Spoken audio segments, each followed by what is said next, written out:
Queridos amigos, señoras y señores, buenas tardes.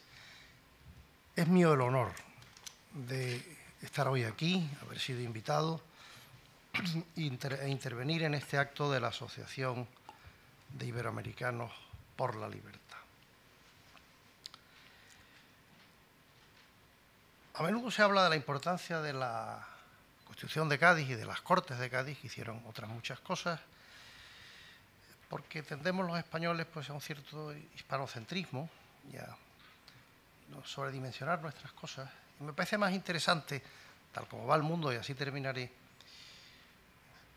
enfatizar, señalar la enorme influencia de los americanos en las Cortes de Cádiz y en la elaboración de la PEPA, del primer texto constitucional auténtico que tuvimos en España y que rigió brevemente también en muchísimos territorios de América. De manera que voy a hablar de la influencia de América, la influencia como preocupación, la influencia como presencia. La situación de España a partir de 1808 es una situación extraordinariamente delicada. Nuestro país pasa a veces por situaciones conflictivas y ahora tenemos otras.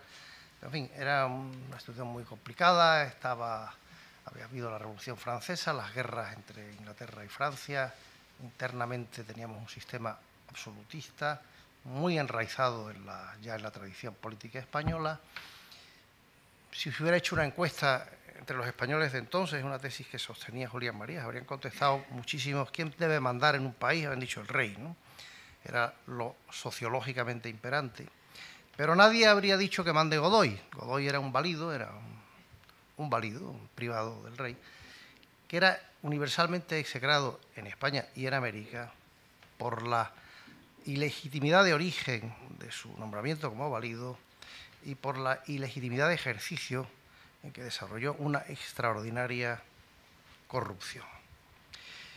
En esta situación de política oscilante entre la alianza francesa y la alianza inglesa, en la que no me voy a detener, pero que fue catastrófica, en la obsesión de Napoleón por cerrar los puertos de Europa a los ingleses, Godoy hace un último tratado con Napoleón, el Tratado de Fontainebleau, en el que él se asegura lo que cree que le da permanencia en el poder y en la riqueza, que es un principado en el sur de Portugal, el Principado de los Algarves.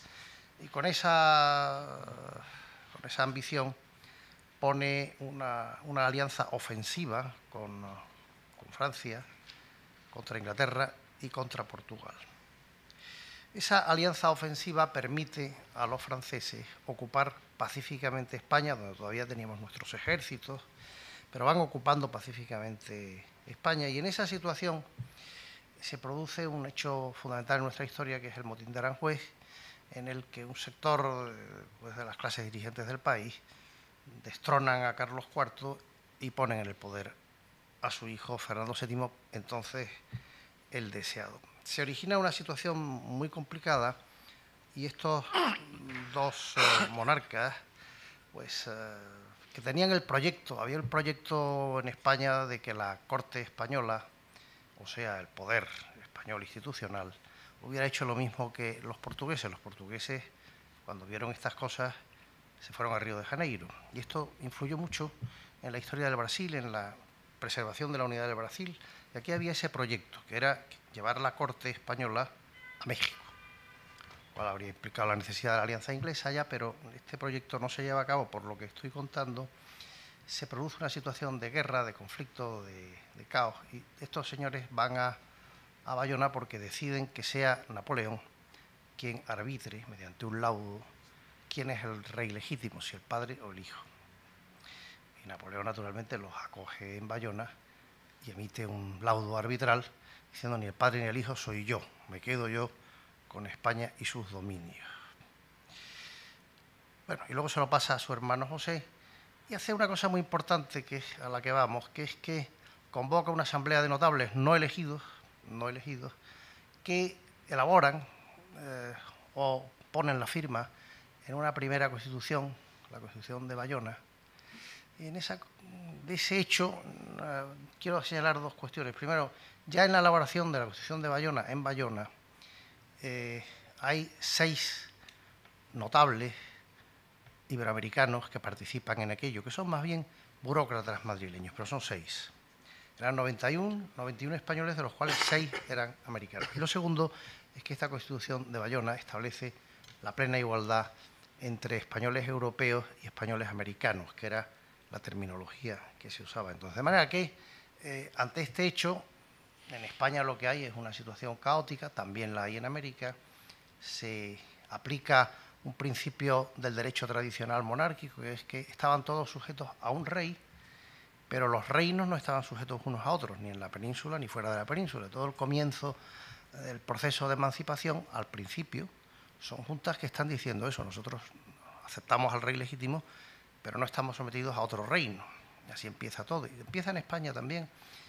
Pero, en fin, en España, con la alianza inglesa, la guerra, por lo menos se constituye una junta central gubernativa que controla el territorio no controlado por los franceses y que toma unas decisiones políticas, muchas vicisitudes, pero toma unas decisiones políticas, la primera de las cuales es, o la más importante de las cuales, de las que tenemos que hablar, es nombrar una regencia y poner en marcha un proceso de convocatoria de elecciones a unas cortes que van a ser necesariamente constituyentes, aunque no tuvieron ese nombre. Y de esas decisiones, que es un proceso también que nos llevaría muy lejos, hay 3 cuestiones, 3 decisiones de la Junta primero, de la Regencia después, que tienen una enorme importancia. Primero, porque se van a convocar unas Cortes Generales de todos los territorios de la monarquía. En el pasado, en el siglo XVIII, había habido cortes tradicionales en las que las ciudades con voto en corto de Castilla, que eran las que formaban esas cortes, venían acompañadas de otras ciudades de otros reinos de la península e islas adyacentes, no de América.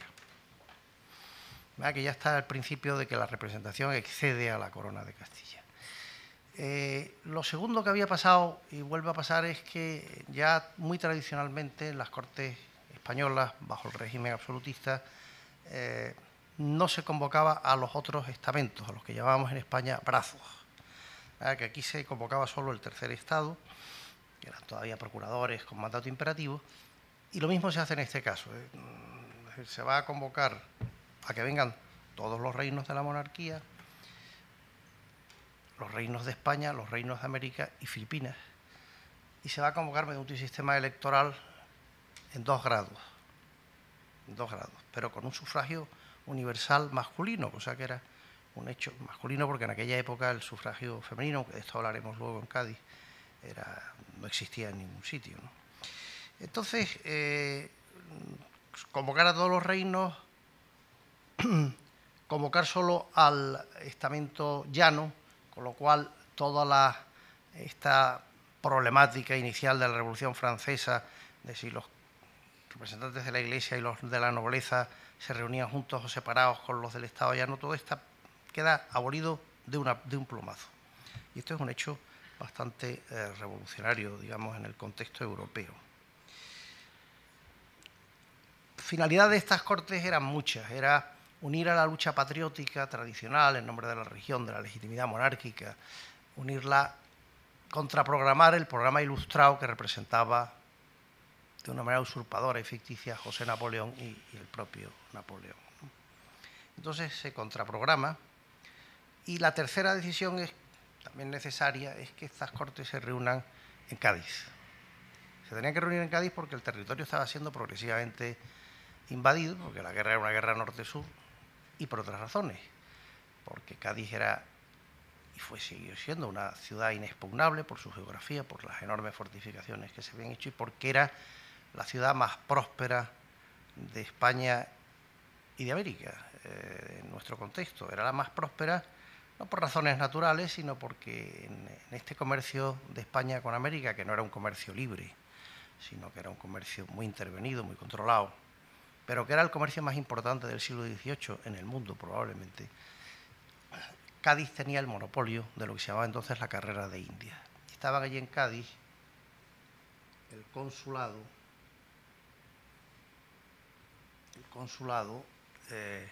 la Casa de Contratación y una delegación del Consejo de Indias, que es como se llamaba al consejo que se ocupaba de las cuestiones de América en aquella terminología oficial con la que terminó Cádiz, ¿no? Entonces, esa riqueza, porque claro, llegaba la flota, lo llevaban los galeones y venía gente de todo el mundo. En Cádiz vivían, caso único en España, pues había muchos hanseáticos. Los hanseáticos entonces eran de todo el Báltico, de todo el Mar del Norte. Había alemanes no hanseáticos, franceses, todos los que sí quisiera, ingleses, italianos, había otomanos, había moscovitas, había hasta chinos, ¿no? Era una sociedad muy rica, más cosmopolita que el resto de la sociedad española, más próspera, dedicada al comercio y más libre de mentalidad. Y en Cádiz había también unos comerciantes que eran criollos, es decir, al calor de aquel comercio que producía tantos beneficios, vinieron muchos españoles y vinieron muchos criollos. Esos criollos en el momento inicial del debate constitucional tuvieron una extraordinaria importancia. ¿Las elecciones cómo se iban a celebrar? Pues claro, era difícil en aquel contexto que se celebraran de la misma manera en todas partes. En América ya estaban lo que se llamaban entonces las conmociones, el inicio del proceso de emancipación, y en España había guerra. De manera que se hace una pequeña trampa necesaria en el sentido de que los reinos estén todos representados, pero el que no pueda llegar a tiempo, no haya podido celebrar las elecciones, se pueda sustituir por otros. Y en el caso de los reinos de América, la elección sea entre los españoles americanos de Cádiz, los criollos de Cádiz, lo cual dio una extraordinaria presencia a los americanos de Cádiz en el comienzo de los debates. Aquí tengo los textos por los que se convoca, en nombre de Fernando VII, que estaba prisionero en Francia, se convoca y ocurra diputados de los dominios españoles de América y de Asia, a los cuales representen, digan lealmente a la voluntad de sus naturales, en aquel congreso. Y ahí vienen todos los convocados, todos los virreinatos, ¿no? Aquí otro decreto, pues desde el principio de la Revolución declaró la patria esos dominios parte integrante y esencial de la monarquía española. Como tal le corresponden los mismos derechos y prerrogativas que a la metrópolis, siguiendo ese principio de eterna equidad y justicia, fueron llamados a tomar parte en el gobierno representativo, es decir, en las juntas y en la regencia, luego hablaremos de eso, y también en las cortes, enviando diputados. Desde este momento era muy retórica la política, entonces españoles, americanos, os veis elevados a la dignidad de hombres libres. Intento de preservar la unidad política creando un sistema democrático. Yo creo que ese intento estaba destinado a fracasar, pero fue un intento noble. Bueno, y se constituyen las Cortes en la isla de León, hoy San Fernando, el 24 de septiembre de 1810. Y ahí tenemos la constitución de las Cortes, el Consejo de Regencia, que eran 3, primero habían sido 5, el Consejo de Regencia, y hay una presencia americana expresa, que ahora daré los números. El regente principal era el obispo de Orense, pero el que está a su derecha es Lardizábal. Y Lardizábal era representante diputado por México, que había tenido tiempo de llegar a Cádiz y ostentar la representación, y fue nombrado regente, es decir, la tercera parte del poder ejecutivo en ese momento era americana. Y entre los que están sentados, no se ha podido identificar a todos, pero sí se sabe que uno de ellos era el diputado por el Cuzco, que venía del Cuzco, que además se llamaba Dionisio Inca Yupanqui, o sea que sus apellidos denotaban su origen. Además que la influencia es enorme. Ahora voy a dar las cifras cuantitativas. Aquí están todos los diputados americanos que en algún momento han estado presentes en las Cortes de Cádiz. Y de tal manera que, bueno, llegaron de Nuevo México. Hay un famoso diputado por Nuevo México que escribió un libro que se ha reeditado ahora, en el que cuenta cómo es Nuevo México a los europeos. Vinieron de Filipinas, tardaron mucho en venir, porque claro, era un viaje lleno de azares y tal. La verdad es que venirse desde América o desde Filipinas a Cádiz a hacer una constitución pues requería mucho coraje, ¿no? Por los medios de entonces, tal como estaban los mares. Y si te cogían los franceses, te ahorcaban por traidor. Bueno, entonces, en el momento del 24 de septiembre de 1810, cuando se aprueba el primer decreto, del que luego hablaré brevemente, hay 104 diputados reunidos en total, de los cuales 30 son americanos. A lo largo de la celebración de las Cortes llega a haber hasta 300 diputados, porque claro, unos se van, otros vienen, algunos se mueren, había la fiebre amarilla, murieron muchos, otros ya las circunstancias les obligan a irse, pero pasan por las Cortes 300 diputados, de los cuales 85 son americanos. En el momento en que se aprueba la Constitución de Cádiz, el 19 de marzo de 1812, hay presentes 202 diputados, de los cuales 67 son americanos, y ya son americanos, ya la representación de los criollos de Cádiz ha ido desapareciendo. Las Cortes tienen 37 presidentes. Debo decir también, además, que el presidente de las Cortes recibía el título de majestad porque el Consejo de Regencia representaba a la corona en cuanto a poder ejecutivo, pero la simbología del jefe del Estado la tenían las Cortes y su presidente, y se le dirigían como majestad. Hay 37 presidentes de las Cortes porque eran presidencias mensuales, no eran presidencias fijas como ahora. De estos 37 presidentes, 10 son americanos. De manera que la influencia cuantitativa es clara. Los reyes de España hacían buenos censos. Entonces teníamos aproximadamente 11 millones de habitantes en España, 17 millones de habitantes en América hispana. Lo cual quiere decir que la representación americana era menor a la que le correspondía. Luego se llegó a un compromiso, después de la Constitución de Cádiz, de que fuera la mitad y mitad, es decir, que hubiera tantos españoles peninsulares e islas adyacentes como americanos.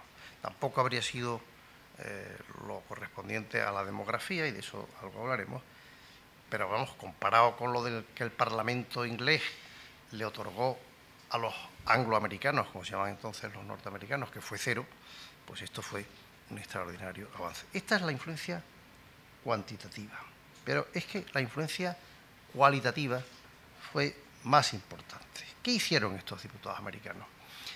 Actuaron siempre como lo que hoy diríamos un grupo parlamentario o un lobby, es decir, se reunían mucho y hacían proposiciones conjuntas. Uno de los diputados más señalados venía de Quito, Mejía Lequerica, y ese tan pronto como, me parece que en octubre, ¿no? Tan pronto, sí, el 24 de septiembre, el 15 de octubre, Mejía Lequerica hace las 11 proposiciones de los americanos a las Cortes de Cádiz, que algunas las veremos, pero sí, os podéis imaginar que son todas las de la igualdad absoluta entre unos y otros, que no haya privilegios, que no haya... Y Mejía Lequerica termina diciendo: esto debe considerarse como un coloso formidable, que apoyado un pie en América y otro en la ciudad de Hércules, Cádiz, lucha a brazos con el tirano colosal de Europa. El punto de apoyo está allá. Si aquel falta, la monarquía se sumerge en el océano. Este es Mejía Lequerica. Ideológicamente, las Cortes de Cádiz se pueden dividir básicamente en 3 grupos. Los liberales, término que se consagra allí y entonces se consagra entonces como término político, hasta entonces había querido decir generoso, ¿no?, desprendido en los bienes materiales. Los serviles o realistas y los americanos. Y ahora veremos cómo los diputados americanos, por su cualidad, sí, perdón, por su calidad, definen la mayoría y tienen lo que se llama el fiel de la balanza, ¿no? Tienen el fiel de la balanza de tal manera que lo primero que aprueban las Cortes de Cádiz es el decreto quinto. Aquí está la colección, pero no voy a entrar en ella. Están ya en el decreto primero y aquí está el decreto quinto, 15 de octubre de 1810, después del discurso de Mejía Lequerica. Los dominios españoles en ambos hemisferios forman una sola y misma monarquía, una misma y sola nación, y una sola familia, y por lo mismo los naturales que sean originarios de dichos dominios europeos ultramarinos son iguales en derechos a los de la península. Había que decirlo mucho, luego algún problema había previamente. Ha pasado los 20 minutos. Bueno, entonces, yendo muy brevemente, para no pasarme de tiempo, lo que quiero decir es que los diputados americanos se ocuparon mucho de los problemas que más le concernían. Fueron estas 11 proposiciones para establecer la igualdad de derechos absoluta, efectiva, pero se ocuparon mucho de las cuestiones generales y con mucha influencia. De manera que, por ejemplo, en la aprobación de la libertad de imprenta, el decreto 9, que es importantísimo, la libertad de la imprenta, los ciudadanos pueden publicar sus pensamientos, ideas políticas. Bueno, no sé dónde lo tengo aquí. Aquí está. Libertad de escribir, imprimir y publicar sus ideas políticas sin necesidad de licencia, revisión o aprobación, algunas anteriores a la publicación. Entonces, este decreto es el momento absolutamente revolucionario de las Cortes de Cádiz en España y fuera de ella. Y este decreto no fue pacífico, había muchos intereses de otro tipo que no lo querían. Y de nuevo, Mejía Lequerica es el diputado que hace un discurso que convence a los americanos de que se vote la libertad de la imprenta, que acaba habiendo mayoría y se vota la libertad de imprenta.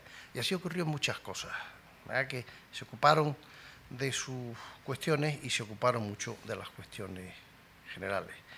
El tiempo me obliga a dejar algunas cosas, en fin, se progresó en muchas cosas. No abolieron las Cortes la esclavitud, sí dieron el voto a todos los habitantes de la península de aquellos reinos, pero no abolieron la esclavitud por un debate en el que se dividieron mucho los diputados americanos. Y los diputados de los territorios donde el problema tenía otra dimensión, Cuba, Puerto Rico y Santo Domingo, además estaban con miedo de lo que había pasado en Haití, frenaron mucho eso, además que no se le puede atribuir a las Cortes la gloria de haber abolido la esclavitud, pero sí de otras muchas medidas muy progresistas. ¿Qué queda de eso en la piedra? Esta es la medalla conmemorativa, que siempre es la misma idea, Europa, América, los dos hemisferios, el famoso abanico que está en Cádiz, que se hicieron muchos, Europa, América y los globos.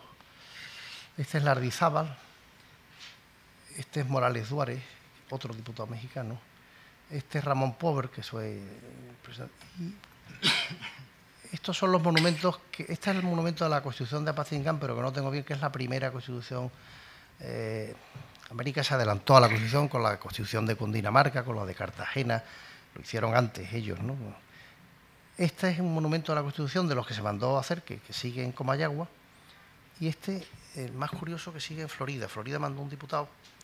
En 1820 se hizo este monumento, que además luego se le puso una cosa masónica ahí abajo, en 1813, y que nunca se ha quitado en moneda. En España se derribaron todos los monumentos a la Constitución. Bueno, entonces, esta Constitución tuvo un impacto enorme en Europa. En los años del trienio liberal de 1820 a 23 se convirtió en un mito, y fue implantada directamente por los revolucionarios en Portugal, en Piamonte, viva Italia, viva el Re, viva la Constitución de Cádice, ¿no? En Nápoles, en Sicilia, inspiró la Constitución noruega, y en América tuvo influencia en una Constitución mexicana, en una Constitución chilena y en una brasileña que se inspiró en la del 22 portuguesa, que era directamente inspirada por la de Cádiz. Entonces, ha sido el texto constitucional hispánico que más influencia tuvo en su momento en Europa. Y como fue un texto elaborado en gran parte por americanos, pues y con esto termino porque si no me extendería, es un momento de la influencia del pensamiento americano en Europa. Y eso lo reconoció, y con esto ya, porque esta cita si no la hago, lo reconoce en 1854, en un periódico que es el Chicago Tribune. Escribe un periodista, es un autor que yo leí mucho en la juventud, en la adolescencia casi, y ahora ya no, que dice, 24 de noviembre del 1854, las circunstancias en que se reunió este Congreso no tienen precedentes en la historia. Además de que ninguna asamblea legislativa había hasta entonces reunido a miembros procedentes de partes tan diversas del orbe, ni había pretendido resolver el destino de regiones tan vastas en Europa, América y Asia, con tal diversidad de razas y tal complejidad de intereses, casi toda España se hallaba ocupada a la sazón por los franceses. Y el propio Congreso, aislado realmente de España por tropas enemigas, acorralado en una estrecha franja de tierra y bombardeado en la remota punta de la isla gaditana, emprendió la tarea de echar los cimientos de un nuevo mundo. Examinando pues la Constitución de 1812, dice este autor, llegamos a la conclusión de que, lejos de ser una imitación servil de la francesa de 1791, era un producto original de la vida intelectual española y americana de la época.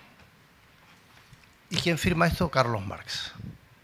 De manera que esta Constitución, que alabó Byron, que alabó Pushkin, que alabó Bentham y que alaba Marx, pues representa para nosotros un hito en nuestra historia. Luego están las vicisitudes y un hito en el que el pensamiento español y americano político pues cogió la antorcha del progreso en Europa, y esto es lo que yo quería decir esta tarde. Muchas gracias.